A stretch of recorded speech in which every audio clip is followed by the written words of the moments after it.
Good morning. आजकल हमारे OPD में डिमिनिश ओवेरियन रिजर्व के पेशेंट्स बहुत आ रहे हैं। डिमिनिश ओवेरियन रिजर्व मतलब ओवरी में जो स्टॉक होता है उसका धीरे धीरे कम हो जाना।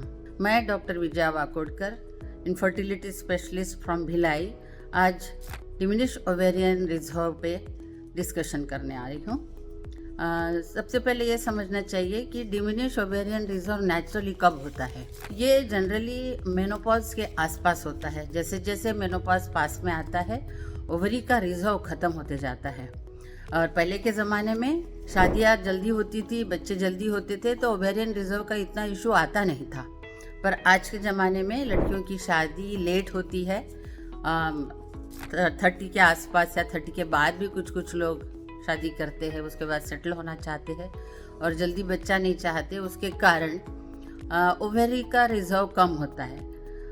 लड़की जब पैदा होती है तो मिलियंस ऑफ फॉलिकल्स ईश्वर उसमें डाल के लड़की का जन्म देता है, परंतु धीरे धीरे जब मेंस्ट्रुअल साइकिल चालू होता है और एक एक ओवा जब डिस्कार्ड होता है हर महीने, तब एक ओवा डिस्कार्ड होता है और बहुत सारे हजारों ओवाज डिस्ट्रॉय हो जाते।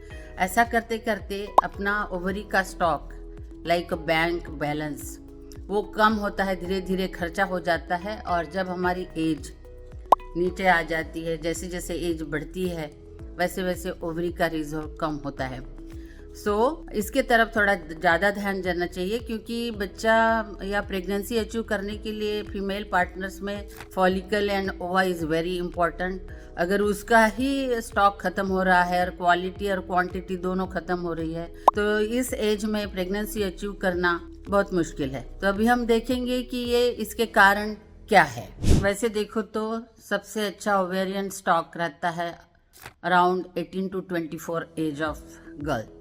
उसके बाद 24 के बाद 24 to 28 तक ये थोड़ा डिमिनिश होता है, 28 के बाद और ज़्यादा डिमिनिश होता है और 35 के बाद ये बहुत ही कम हो जाता है, बहुत मुश्किल है। अब इसके कारण क्या है? एक तो बहुत बड़ा कारण ये है कि ये मॉडर्न लाइफ साइकिल में खान पान बहुत गड़बड़ हो चुका है।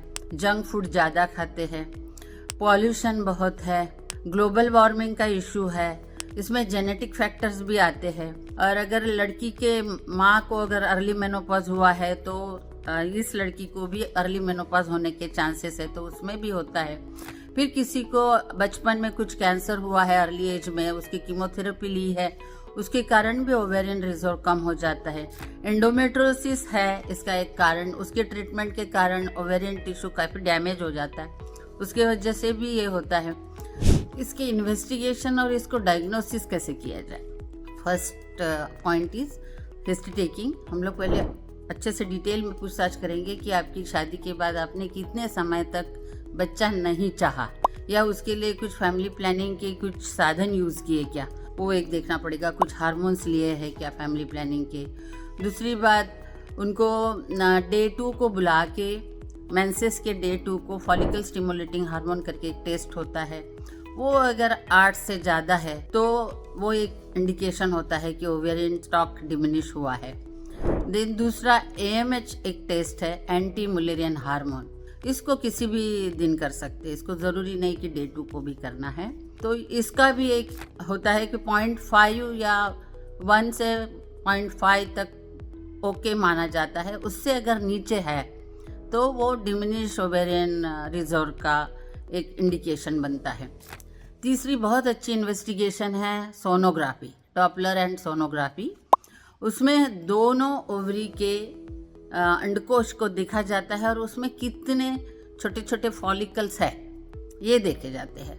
तो अगर ठीक है तो 8 से 10 या 12 ऐसे हमको एंट्रल फॉलिकल काउंट मिलता है, पर 5 से कम या 5 से 8 मिला तो उसको भी हम डिमिनिश ओवेरियन स्टॉक को मानेंगे।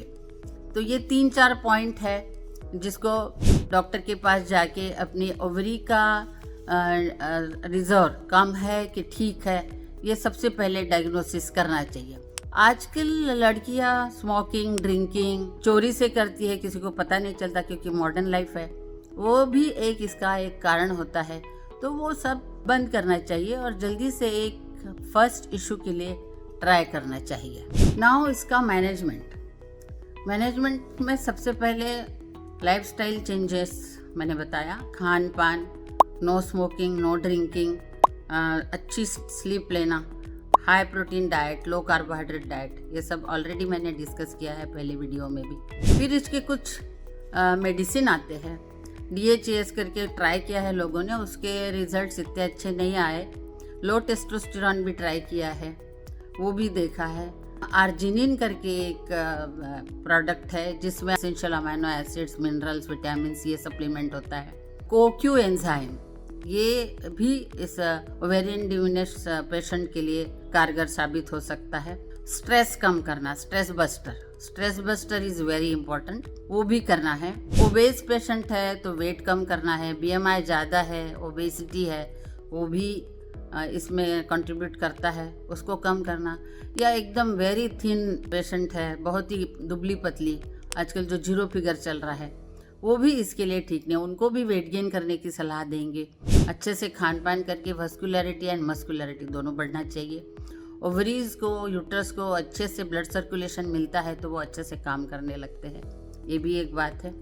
और छोटा मोटा काम करके अपना स्ट्रेस अपना कैसे कम कर सकते, इसके तरफ ध्यान देना चाहिए।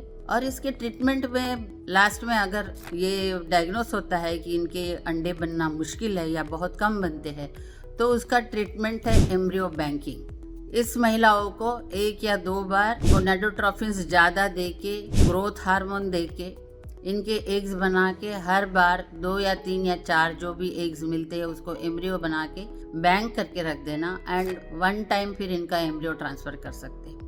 या फिर डोनर प्रोग्राम में भी ये जा सकते, कोई अच्छे से डोनर अगर मिलता है तो उनके एग्स को फर्टिलाइज करके पेशेंट के हस्बैंड के साथ वो एम्ब्रियोज इनको ट्रांसफ़र कर सकते।